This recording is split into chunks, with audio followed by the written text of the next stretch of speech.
Hello everybody. My goal with this video is to get through a couple of topics in order to teach you more about section 9.1.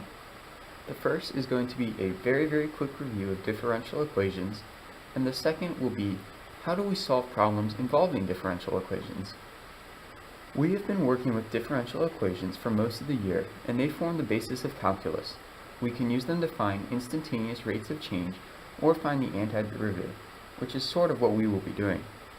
You should all notice the solution to general derivative equations such as y prime equals x squared, y equals x cubed over 3 plus c, or y prime equals 1 over x, y equals natural log of absolute value of x plus c.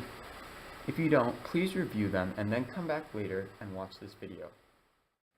We will be given problems that ask us to show that some function is a solution of a differential equation, or to find a general solution based off a differential equation, or to find an exact solution when given an initial condition such as y of 0 equals 1. Let's start off with a very simple initial value problem to get us going. Given y of 0 equals 2 and y prime equals xy squared, find the solution.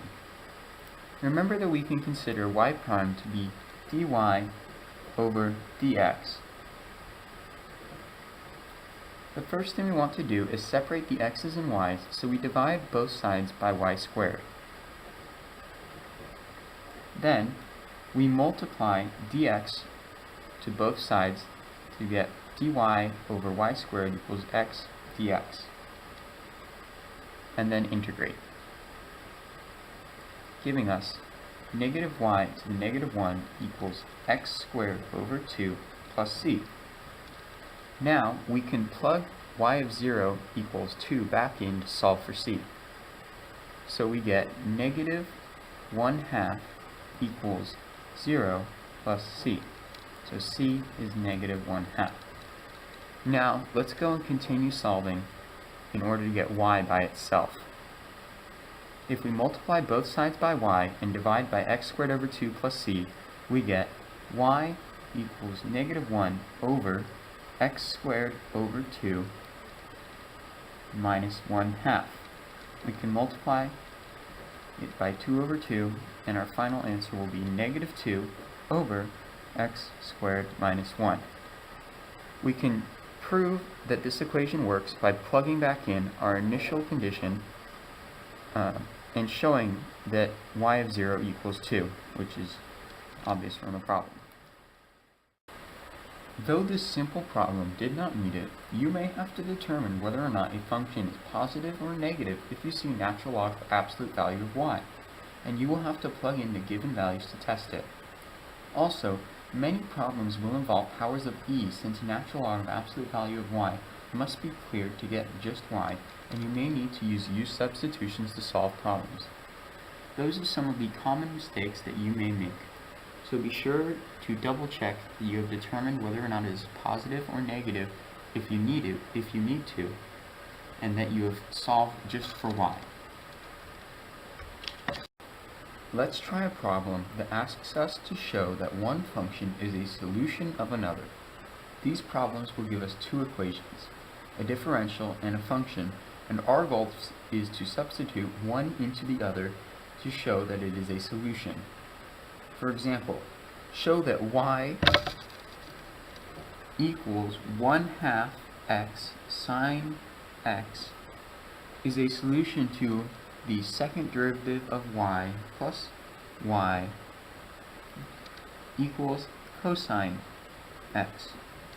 This is a variation of a problem found in our textbook, so for extra practice you can find more there, or on the worksheet that I've made. The first thing we want to do is figure out what the second derivative of y is. So let's do that right now. If y equals 1/2 x sine of x, then the first derivative of y equals 1/2 sine of x plus 1/2 x cosine of x. That means the second derivative equals 1/2 cosine of x plus 1/2 cosine of x minus 1/2 x sine of x. Now, we can plug everything into the equation and use it to check if both sides are equal. Let's do that. So we get 1/2 cosine of x plus 1/2 cosine of x minus 1/2 x sine of x plus 1/2 x sine of x equals cosine of x. You can clearly see that the negative 1/2 x and the positive 1/2 x will cancel out, and the 2 times 1/2 cosine of x leaves us cosine of x equals cosine of x.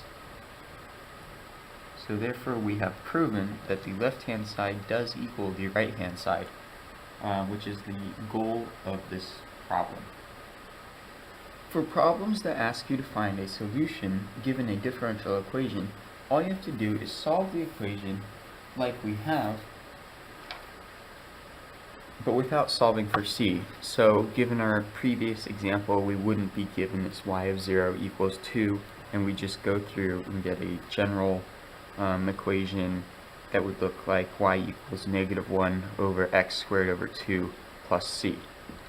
So not that bad, right?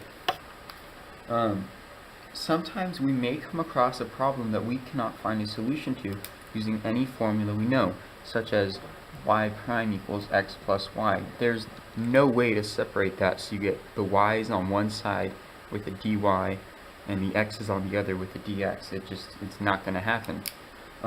So in section 9.2 you will learn how to solve those using vector fields. Most of the problems you encounter will not require you to use a calculator, though you may be able to solve differential equations using a CAS calculator.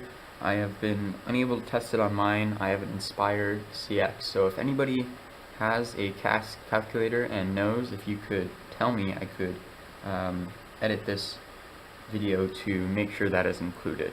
I hope this video was helpful. If you have any questions, you can leave a comment, contact me in class, outside of school, sign up for top tutoring, yay. Shameless plug. Yeah, I hope you guys all do well on your test.